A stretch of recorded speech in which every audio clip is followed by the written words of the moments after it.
has this world come to? It's come to a world where drag kids actually exist. And people do ketamine on a couch.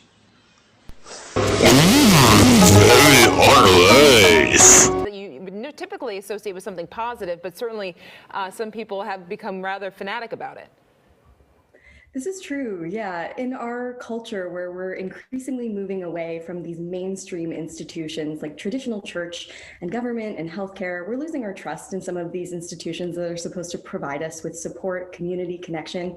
So we're looking to alternative groups, from influencers to cult fitness brands, to fill those voids. And that's not necessarily a bad thing, but we tend to think of cults as sinister by definition. If you look at the fascinating etymology of this word, that doesn't tend to be the case. Trickily, there is no hard and fast definition for what makes something a destructive cult. Scholars have tried to come up with a list of criteria that definitively distinguishes a cult from a religion, from another kind of social group, and they've never been able to agree. Certainly nobody likes to be told that they're in a cult. I think the pandemic has really heightened the cultishness that already existed in our culture. Again, during times of turbulence, when we increasingly mistrust the institutions that are supposed to provide us with answers and closure and support, especially during a crisis like the COVID pandemic, during all of these social movements, we tend to look to these groups that can provide us with those things, with answers, with closure. And I say this jokingly, but I also mean it sort of seriously. The algorithm is the ultimate cult leader. The algorithm on social media will send us down rabbit holes, encouraging us to believe only more and more extreme versions of what we already do. And that's why you see the formation of so many of these cultish groups online. You know, we think of cults as these groups that exist on, remote compounds somewhere where everybody's dancing around in flower crowns, but they can really form to various degrees on the internet, with language as the ultimate power tool.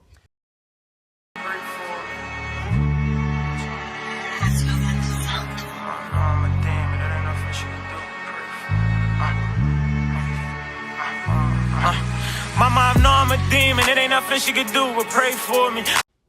Hi, and welcome back to Slightly Twisted Female. I'm your host, Brittany Rue. Today we are going to deconstruct just how language is used to reshape our understanding of the world around us. Language develops as a means to convey ideas, to establish cultural norms, cultural values.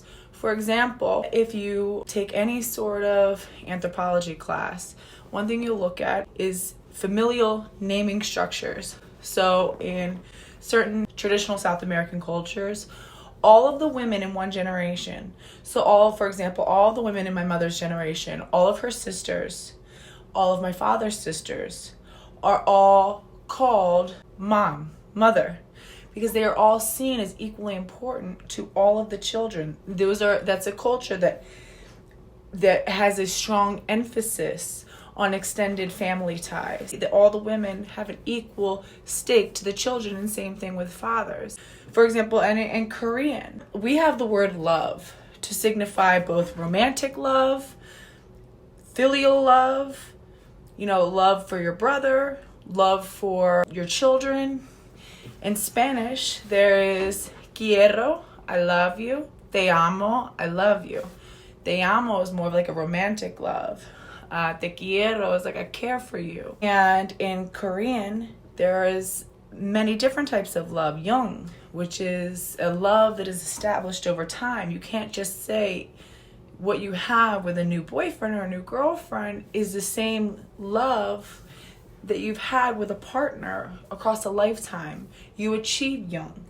So with the trans movement, and in a big, which is really common in cults and really common means of changing and reordering people's understanding of the world around them, is to augment the language that they use and the language that is used to convey different ideas. All the leaves are brown. All the leaves are brown. And the sky is gray. And the sky is gray. I've been for a walk. And the sky is gray. On a winter's day. And the sky is gray. only is it through their own use of language, it's about getting others to acquiesce to the adoption of that language, whether through persuasion or more aggressive terms, it is compelled speech. No, we're not doing credit. You're going to give me money back. Excuse me, sir. There's a young man in here. Excuse me, it's ma'am. It is ma'am. I can call the police if you'd like me to. You need to settle down. You need to settle down and mind your business, okay? Ma'am, once again, ma'am. I said both of you. No, you said sir. Once again, it's ma'am.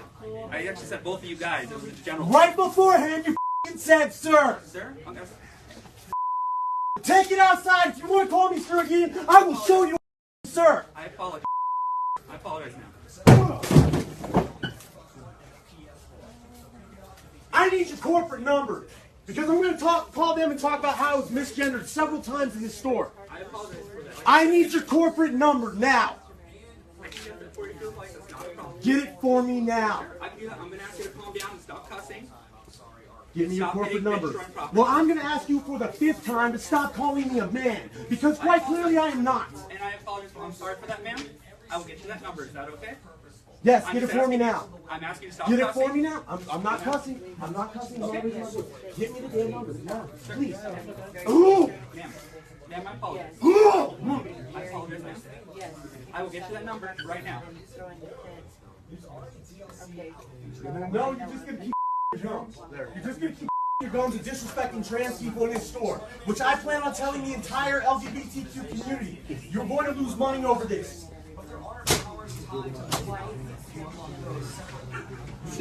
It's about accessing legal apparatus and making threats. 25-year-old Justin Travis Taylor, and federal court documents detail a series of messages through texts and on social media to a 14-year-old girl. The messages graphic and too obscene for us to share. The girl, identified as Jane Doe 1, told him she was 14 and Taylor told her he was 15. Later, prosecutors saying he admitted to her he was 24. The documents also say she sent Taylor naked images of herself, but when she stopped, Taylor threatened to commit suicide.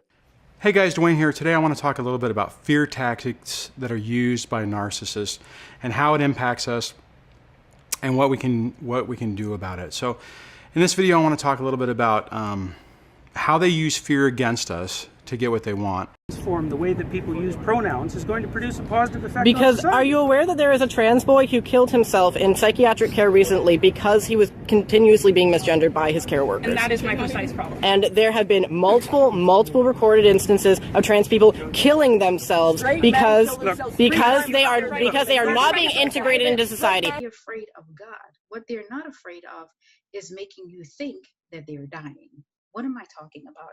Sometimes the narcissist will use a suicide attempt to manipulate you. Sit back and think about some of your relationships. Have you ever had a partner say, I'm going to shoot myself? Have you ever had a partner that says, I'm going to overdose, and may have actually overdosed, but the truth of the matter is, what did they truly overdose on? How much did they overdose on? And sometimes in the most dramatic cases, they will take quite a bit of pills that will take them to the brink of death, but not enough to do the job. They are not afraid to do this, and this is just another tactic that the narcissist will use to manipulate you, to get you to take them back, to get you to not leave, to get you to see things their way, or to do whatever it is that they want. And if you refuse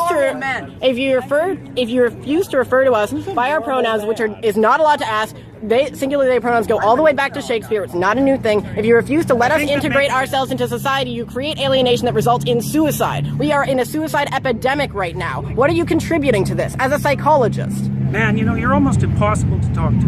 You're so full of rhetoric that it's impossible to listen to you. I would be more than happy to listen to you. Yeah, I really. say I was devoid of rhetoric. And I don't really think I am a rhetorician. Just so you know that. And it's very hard to listen to you. I mean, it's very hard to attend to you. And for a lot of people, that's scary, that's compelling. And people posit even in their own, to really tug on people, saying, well, what about your own child? They could be secretly trans. And if they hear you speaking this way, you could be really pushing them into, towards suicidal ideation. And this has a very powerful impact on people. So language, once we adopt the words like cis woman, then it makes women a subcategory of their own identity that is complete. Women just means an adult human female. But once you add cis to it, now you've made them a subcategory of a larger umbrella that they don't fully encompass. Over time, you can begin to have a powerful impact on culture, on values, on people's understanding and ordering of the world through changing the way we speak, changing the words that we use.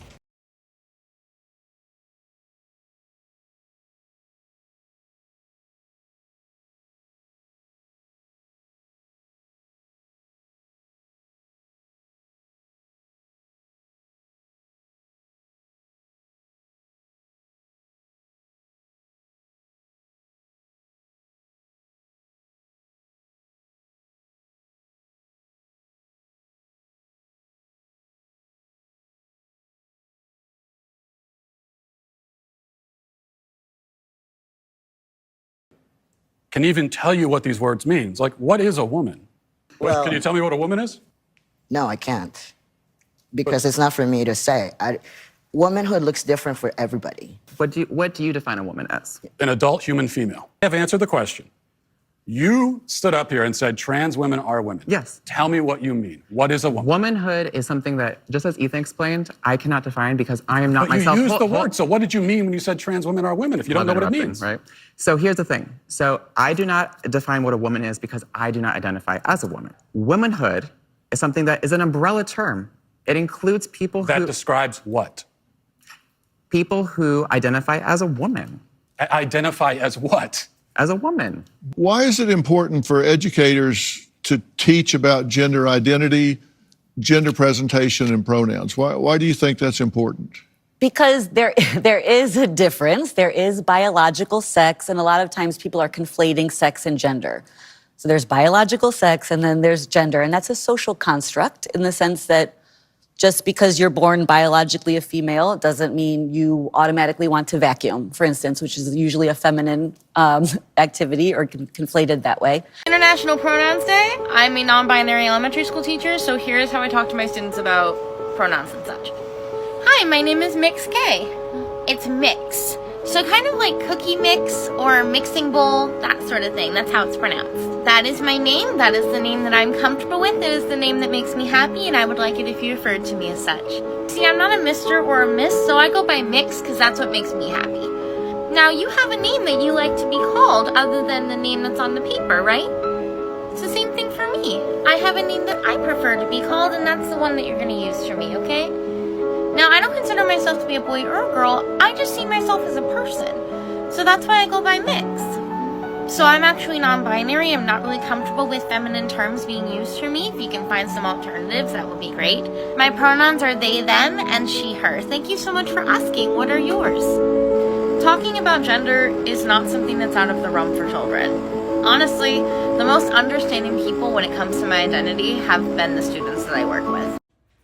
Children are the easiest to talk about this with because children are the easiest to groom. The education system is designed to turn out disciplined, devoted citizens with a heavy focus on the group over the individual, and above all else, devotion to their supreme leader.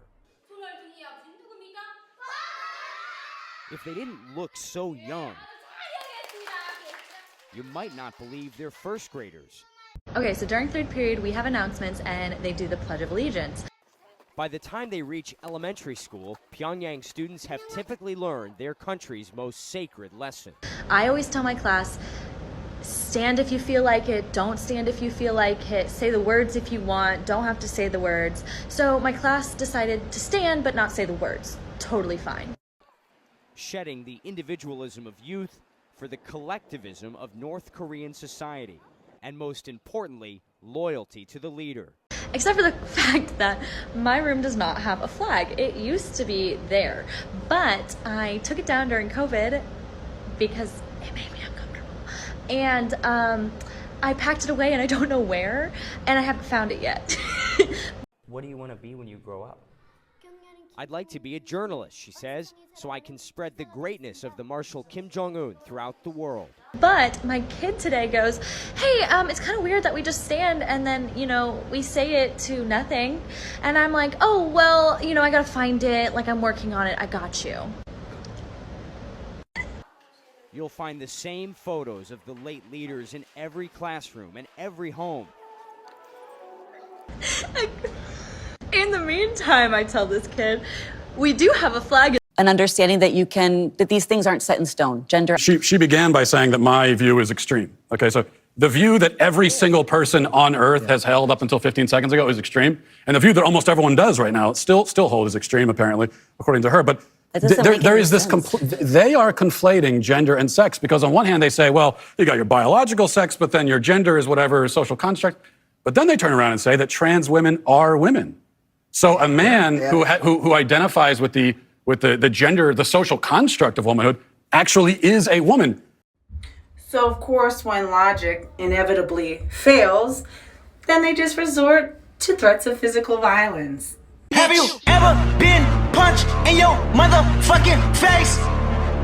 What you say? Oh, you haven't? Alright, wait, bitch, yeah! You want to reduce. Listen, won't even tell me what the word means, though. So you that's want to the reduce problem. women. You want to reduce men down to maybe just their genetics, our genitals, our chromosomes, right? That's what you're saying. What you want to do is that's what you want to do is appropriate women.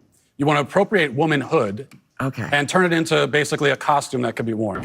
I have a calm, rational question. Okay. I won't get emotional with you. Who is this legislation harming? Who is harming anybody who wants to use their own words? So in what capacities? Be specific. Look, it's important that people are able to use their own words. Okay. Because that's how we think. And if the government starts legislating how we think, so if I wanted to call you she, I'm playing off of what you're saying. If I wanted to call you she and her and miss, because that's my freedom of speech, and if everyone just called you that all the time, and that was the only thing. Can't you tell? It's all about getting control and to emotionally dysregulate you. All day, you guys, and this is why I complain about all the time. Look, what's his name? What's your name? Alex? You're gonna get fired from your job because I'm gonna tell him how corrupt or evil or whatever. Yeah, your name's Alex, and I'm gonna be talking to your manager. This guy called me sir. I get this happens every day. Everywhere I go, I get called sir. I'm so hurt. Why would you call a chick big ass? Why would you call? I didn't say. No, stop trying to gaslight trans people and tell us that we're crazy. Wait, what? Did you call me sir again? What was that? You said goodnight, sir? This is transphobic harassment. You're a bigot at work. All right, Alex. It's all about getting control and to emotionally dysregulate you, for emotional dysregulation, to get control, to be able to control your emotions and give them an advantage, right? So what they are doing is they're keeping us stressed and worried, so we're making emotional decisions. We're not making rational decisions. You know what? I can't wait to just... It's a slur. Do you not understand? It's like if you call the person of color the N-word. Don't sir. You did on the way out. I don't care. But I have the right to be pissed about it. You did. I said I'll lock the door. You did, you liar. Cis people need to be held accountable for how they treat trans people. And I'm not going to put up with this anymore. You're crazy, bro. You're don't call me bro. Stop throwing slurs at me, you piece of Good night, sis. No, you. I ain't your sis. I ain't your bro. You don't even know me. Don't call me sir. This is transphobia. Right here at the top. Yeah, you haven't heard blasphemy. Because if you give up, then it makes it easy for them. Then they get everything that they want. If they want the kids, they get the kids. If they want all your money, they get all your money. Call them on their bluff. Don't be afraid of the narcissist. They are a demonic spirit, and you have more power than you think you do. You have more power to win in that situation. They are not the winner here. You are the ultimate victor, but you need to begin to believe that and move accordingly. So language, once we adopt the words like cis woman, then it makes women a subcategory of their own identity. that is complete. Women just means an adult human female. But once you add cis to it, now you've made them a subcategory of a larger umbrella that they don't fully encompass. Over time, you can begin to have a powerful impact on culture, on values, on people's understanding and ordering of the world through changing the way we speak, changing the words that we use. We see a strong component of language manipulation in the trans movement. As many of you know, I wrote a book, The ABCs of LGBT+, is going to be all about pronouns. So what are pronouns? Well, according to the ABCs of LGBT, pronouns are words used to refer to nouns when not specifically using a noun's proper name. If they can deconstruct your language, they can deconstruct your reality. This is by design. Unlike many other languages around the world, modern English actually has no grammatical gender. This may surprise some people, seeing as many English pronouns have strong gender associations. For example, two of the most common pronouns used to refer to people are she and he. And our society typically associates he with men and she with women. These associations, however, are purely a social and not grammatical one. Often because of these associations, though, pronouns are used as a form of gender expression for some people. And this is something that imperialists understood well. This is something that colonists, professional colonizers sent by kings and queens in Europe understood. They understood it was important to implement the language structure of the dominant imperialist culture to subjugate the culture which they wished to colonize. Affirmed in their gender because they're being perceived and referred to in a way they feel represents them. This is why pronouns can be so important for some people. However, a person's pronouns can also have nothing to do with their gender. Not sure why a person might use pronouns unrelated to their gender? Hang tight, we'll unpack that. This is a powerful way to deconstruct the identity and reality of that in which they wish to assert control and power. Now let's look at one of the most common gender-neutral pronouns, they. I'm going to do a whole video devoted to the word they. In that, we'll talk about how they can be used singularly and still be grammatically correct, and we'll also explore some other gender-neutral pronouns, some neo-pronouns. And a lot of it is very much like a candy coating on a lot of these terms and concepts that are actually really, really serious and sometimes horrific. So we will break down what are these fluffy euphemisms and euphemistic terms and go through a thesaurus of trans manipulated terminology and what they actually mean. So let's get into it.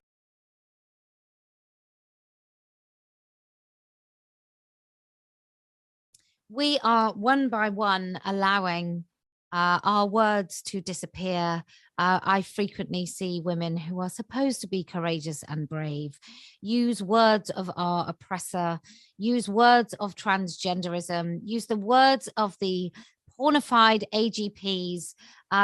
This is not happening here. Please don't do it yourself. When you are describing an adult human female, she is a woman. When you are describing an adult human male, it is a man. Do not give up these words, ever, ever, ever, ever. And even if someone else says it, in your brain, translate that female-bodied to woman. Translate that male-bodied to man. Translate female person to woman, male person to man. Do not let them take your mind.